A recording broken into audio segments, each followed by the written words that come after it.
Welcome to another episode of OneSoccer Direct, where we, just like you at home, are waiting to hear if there will be any additional discipline for the Canadian Soccer Association, and in particular, their coach, Jesse Marsch, who stirred the pot to the Concacaf Gold Cup despite being up in the suites. It sounds like, based on some reporting, he wasn't just sitting back and enjoying the football. He was on one a little bit. Quote, quote, that the CSA and its head coach disregarded regulations applicable to suspended match officials and used offensive language toward CONCACAF match officials. Yesterday, we heard from Oliver Platt and Alexander Gonge-Ruzic. Today, of course, we have Jordan Wilson and Gareth Wheeler to offer their insights and thoughts on the matter. I guess the bulk of this question, Gareth, let's start with you, is this something or is this nothing? Because I feel like we've been hearing about Jesse Marsch v. CONCACAF since a particularly missed penalty against Mexico in the Nations League. It's definitely something. There's no doubt about that. CONCACAF doesn't go through this process if this had nothing to do with anything. Clearly something happened. You try to speak to as many people as possible, whether he was in the right area or not, how he then reacted when he was told he was not, how the communication, if there was any communication between the manager and his staff and the players down on the field during the game. These are all things that will come out in the investigation. I believe that Canada has until Saturday to respond, and that will be flushed out. These aren't CONCACAF officials that will be making the decision. It'll be like an independent judiciary that will go on. People from the outside will decide if Marsch violated any protocol, and it'll be punished accordingly. What I will say about this is now there's becoming a little bit of a pattern of these distractions, these things that have happened that are putting Jesse Marsch in a very vulnerable position for me. It started with almost the intentional sending off at the CONCACAF Nations League against the U.S., marauding up and down the field. It even happened before that. It seemed like preemptive comments made about the 51st state and to do with Canadian-U.S. relations at that time. Again, nothing that really has anything to do with the game, and something that seemed quite intentional that he wanted to get off his chest. Then coming out of the Nations League, it was the comments made by Alphonso Davies' agent suggesting or saying that the coach seemed to have pressured his player to play even though he wasn't 100% good to go. That raised some questions as to what was going on. And then, of course, Jesse Marsch and his now infamous comments about poisoning, about the Vancouver Whitecaps that had really nothing to do with his jurisdiction. That was a direct shot to CONCACAF, which required damage control. Now this is just a series of events that have now played out that one has to ask, what is going on? Does there need to be more restraint here? Because at the end of the day, any further suspension could implicate Jesse Marsch in terms of being available for the World Cup in 2026, which matters more than anything else. Like, these are very much Herdman vibes. Herdman 2.0, Herdman-esque vibes that we're experiencing right now. Two talented managers in their own right, guys who are very outspoken, and people that are very good at motivating their group. If these are motivating tactics, okay, I get it to a certain degree, but to me, it screams more self-inflicted than anything else, because this Canada team is very, very good. They're the favorites to win the Gold Cup. They arguably have the two best players at this tournament, and the entire focus should be on that.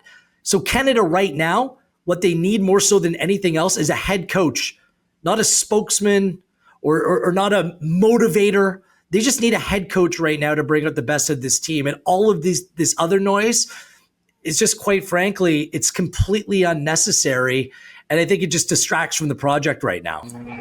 Jordan, I always come to you as the player's voice in this type of situation. And like Gareth points out rightfully, they being John and Jesse, are both rah-rah guys. But do you get to a point, if you're a player on this team, and you kind of think to yourself, like, Gaff, chill, we got a good thing going here. We don't need everything else behind the scenes.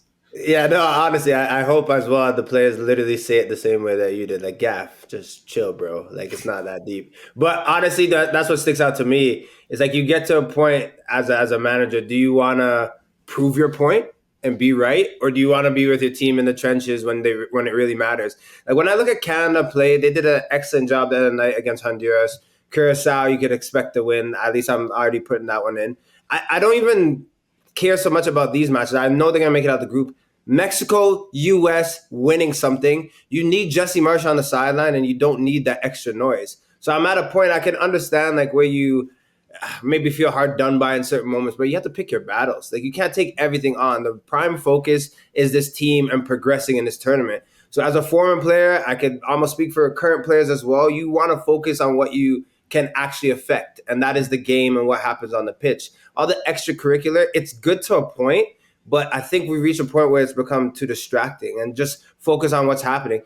We're not even talking so much about the 6-0 win now. Now we're talking about Jesse Marsch and the off the field stuff, which isn't what you want to do in a tournament. You want to build momentum and, okay, we beat Honduras 6. How much is Curacao going to get? What are we going to like tweak and change? Who are these different players? And I know that's going on in the camp, but that's what we should be talking about. But instead, it's different stuff. So I would say it needs to be toned down a bit. Yeah, other than the poisoning comment, the poisoning comment was egregious, saying that without any evidence, and he admitted he didn't have any evidence to that extent as well, and he actually doubled down when I asked him to clarify. Like that was the most egregious. All the other things, even this latest incident, they might be little infractions, but they're infractions nonetheless.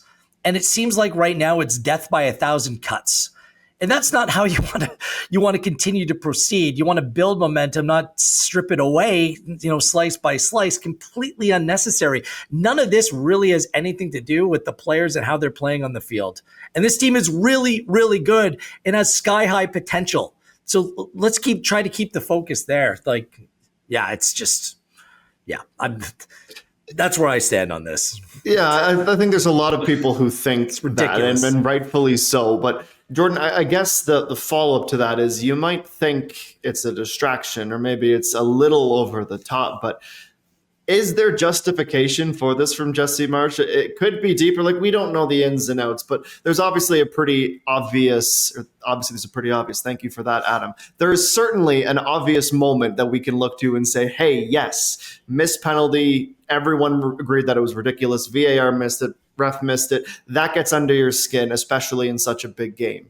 But as everything else goes along, the little petty fouls throughout the game, and look, you're talking about 6-0. There were a few against Honduras, but does that warrant this type of reaction from Jesse Marsch? And I'm not going to say the CSA has his full backing, but there hasn't been really any sign to say that they're trying to rein him in. It's justified to feel the way that you do about the Confederation. I think it's justified to a point to even speak about that. The way I equate it, and the only thing that could really stick out in my mind is, as any player I've ever played with, I was the first one to get in a huddle and stand up for them. But I was also the first one, if someone swung at me, that I'm pushing my players away. It's because you have to do whatever it needs to do to get to the line and not cross it. So if that's in the media, whatever it is, when you have your moment to land your plane, do that. But you have to make sure that you're still on the touchline and you're leading this team. Like, you have to think, if you have to choose between sideline or being a martyr and standing up for this team and this country, find a middle ground. Find a way that you could still do both. And I think right now, Jesse Marsch is just leaning too far to one side. And maybe it's calculated. Maybe he knows, hey, I'm doing this just to get this team motivated enough so I could be there for semifinals and finals and going on into the World Cup. But for me, it's such a fine line. It's so finite because it could bleed into a situation where you fall too far and then you lose something that's good and something that's going well. So right now, for me, I can understand his feeling to step up for these players and to be that face. But the analogy I brought up, you still want to be on the pitch and not have a 5-match suspension. You want to make sure you're available for when they really, really need you. And that could be right around the corner in a later stage in this tournament. We've been around long enough. Every manager will think that their team is aggrieved or not being treated fairly, whether it's against a federation, club football, international football. This is what managers do.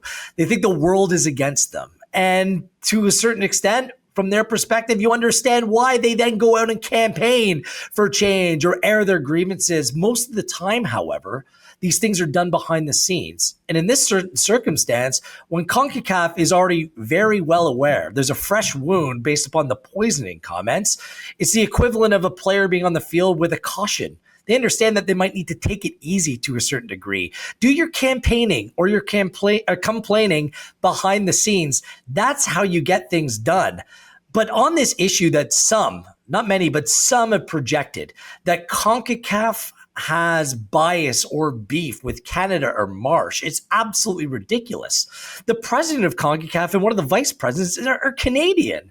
And they have nothing to do with the administration, things that went on Tuesday night. They have nothing to do with that. But when big issues happen, you don't think that they have the back of Canadian football to in order to step in when need be to either calm the waters or take a project forward? Of course they do. We've seen evidence of that over recent years, like just the way that things have played out, and more things are going Canada's way in terms of the overall football climate across CONCACAF. So I just think it's foolish to even suggest that. It's ridiculous. Canada are actually in a comparative advantage, is a position of advantage right now, not disadvantage. So we need to get off that. If it has anything to do with things that happen on the field, well, the business of CONCACAF is largely run through the United States, so there's inevitably going to be more games there. And refereeing decisions, it's been a process over time where big clubs or big teams get more calls than the minnow, or the smaller team, or the team that's not as good. And these things are going to gradually shift because Canada is elite now in this region. So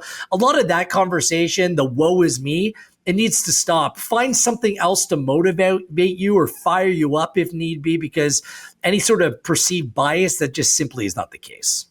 I get it. I do get it, Wheels, because the whole woe is me. It maybe does feel a bit tired, but I try to think of myself semifinal against Mexico and the non-call on Derek Cornelius. Like, this game is about margins, and that's where it started. I agree that it should have ended, but is that the first time that you've seen a bad decision be made against any like? It was huge. But referees are bad oftentimes. Like, honestly, you're right. When it comes to those games where you're like, how things could have been and how it could be different, I understand that could have been the case. So I agree it should have ended. But just thinking like how this team wants to win something, and how even getting back to the Nations League final and beating the Mexicans and maybe playing the Americans or whoever, Panama, and winning, that would have just felt so good for this team. So it's just, I get it, but I can see both sides. And that's why I said it's justified in the beginning. Like, to start it all off, you can see why Marsch maybe has a chip on his shoulder. But to Wheels' point, like, all the evidence is like, you don't have to take it as far as it's going right now. So what we know is very small. We don't know much, but what we do know is that Jesse Marsch won't be on the touchline. It'll be Marbiello again when Canada plays Curacao on Saturday. So now we wait and see, as the footballing media, if that suspension will be extended. Is it one? Is it more? Is it a fine? Is CONCACAF saying, you know what, we've had enough, zip it, and we're going to make a statement here to let you know that they're serious? Because, as Gareth mentions, these things being suspensions, can extend to World Cups if there are no CONCACAF matches remaining to serve it. Gareth, are you expecting one? Are you expecting none? Are you expecting a fine, a slap on the wrist? What does your crystal ball say? My crystal ball says, forget my crystal ball. What does the evidence suggest? Because the case will be brought, and if the evidence shows that he is guilty of whatever he's being accused on, he will receive more in terms of a suspension. If he's found to be innocent or there's a misunderstanding, he'll be let off the hook. Like, the decision is going to be entirely going to be fact-based.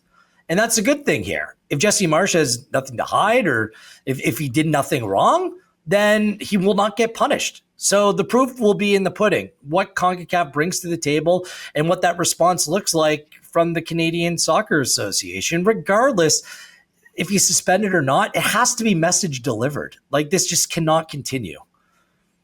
All sins aren't weighted the same. They're not. That's just what it is when it comes to the rules. To Wheels' point, if after a 6-0 win, you're seeing him maybe in the tunnel, this is the first time that he's made contact with the team, and then a official is telling him to go somewhere, and he's telling them to go somewhere else some expletives are being said there as well. That might be a slap on the wrist. But if you're someone that is like sneaking in and you hear of Mourinho hiding in the trolley at halftime to pop up and give a team speech and all that, obviously that's a different situation. Or if it's walkie-talkies, like the list can go on of situations, and Jesse Marsch will not be the first manager to find a loophole when you have a match ban. He seemed like to watch it up top and to be happy with his squad, but it's just about his involvement. Again, all sins are weighed the same. If it was something small, I expect a little slap on the wrist. I don't expect anything crazy. But if he found a way to do something egregious, then I think we all know what's coming. It's those television moments this is why television live broadcast is so incredible. Like, you think of Bobby Valentine in the Mets dugout. Yeah. He's wearing the mustache and the glasses. Well, over the course of the broadcast of the Gold Cup game,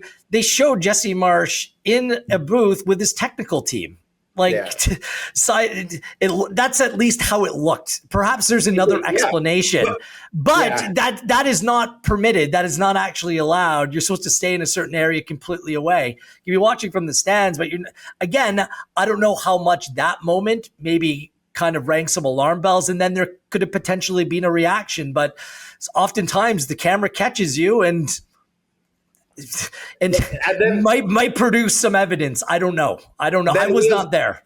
These rules need to be revisited, because who in their right mind thinks a manager of a country is going to watch a game, sit there with their hands like underneath their cheeks and just not say anything, not text, not do anything of some sort? Like, that's not happening. So to change the rules, like, keep them at home. Like, I agree with you. I agree with you. But if the rule is that they're not allowed to be with their technical team at that time, then just don't be with them.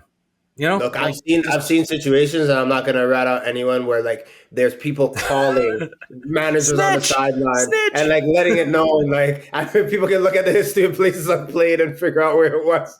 But literally calling managers and be like, "No, do this. We're playing 4 in the back." And like, is there a rule against that? I mean, come on now, like let the boy live a little bit. All right, we will await judgment from Concacaf, and we'll hopefully get some more details on what exactly transpired here to warrant such a hoopla in the media. But all of that shouldn't take too much away from the fact that Canada is playing Curacao on Saturday.